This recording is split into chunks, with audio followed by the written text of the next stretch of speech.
Lumabas sa pagdinig ng Senado na Pilipinas ang may pinakamabilis na pagkalat ng HIV epidemic sa Asia Pacific. Ikinaalarma raw ng Department of Health na pagtaas ng HIV infection sa bansa na karamihan daw ay mga kabataan. May panukala ang Philippine National AIDS Council para makontrol ang epekto ng sakit. May unang balita si Mav Gonzalez.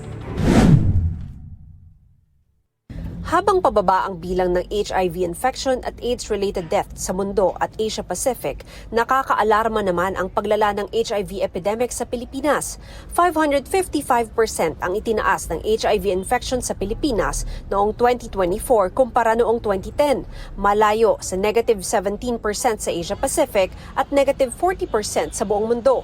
667% naman ang itinaas ng namatay na may kaugnayan sa AIDS, habang negative na rin ang mga bilang ng namatay sa Asia Pacific at sa buong mundo.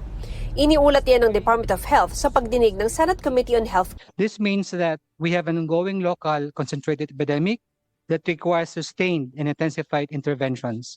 Mahigit 250,000 naman ang people living with HIV sa Pilipinas ngayon. At kung magpatuloy ang bilis ng infection, maaaring umabot ito sa halos 250,000 sa 2030. Halos 3 sa bawat 5 sa kanila ay galing sa Metro Manila, Calabarzon at Central Luzon. Marami sa kanila ay kabataan. Half of all confirmed HIV cases were among individuals aged 25 to 34 years old, while 30% fall within 15 to 24 age group. HIV continues to disproportionately affect younger populations. Sa Asia Pacific, Pilipinas ang may pinakamabilis na pagkalat ng HIV epidemic. From July to September 2025 alone, DOH recorded 5,583 new cases, 30% of them under 18. May isang 7 taong gulang na bata mula sa South Cotabato ang nagpositibo sa HIV. Di umano hindi inborn. Panukala ng Philippine National AIDS Council, bigyan din ng access ang mga edad 15 hanggang 17 sa antiretroviral treatment o mga gamot para makontrol ang epekto ng HIV, pati sa ibang HIV services. Sa ngayon kasi, kailangan pa ng pahintulot ng mga magulang bago sumailalim sa gamutan ang mga nasa ganyang edad, kaya maraming kabataan ang hindi nalang nagpapagamot.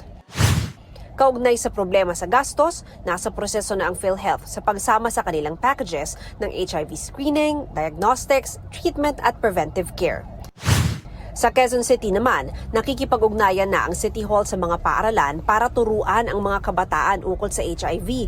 Mataas kasi ang mga bagong kaso ng HIV sa mga edad 14 hanggang 24. Bagaman sexual contact ang karaniwang paraan ng pagkahawa sa HIV, sabi ng DOH, kailangan ding tutukan ang mga sanggol na ipinapanganak ng inang may HIV kaya may HIV rin. Ito ang unang balita. Mav Gonzalez para sa GMA Integrated News.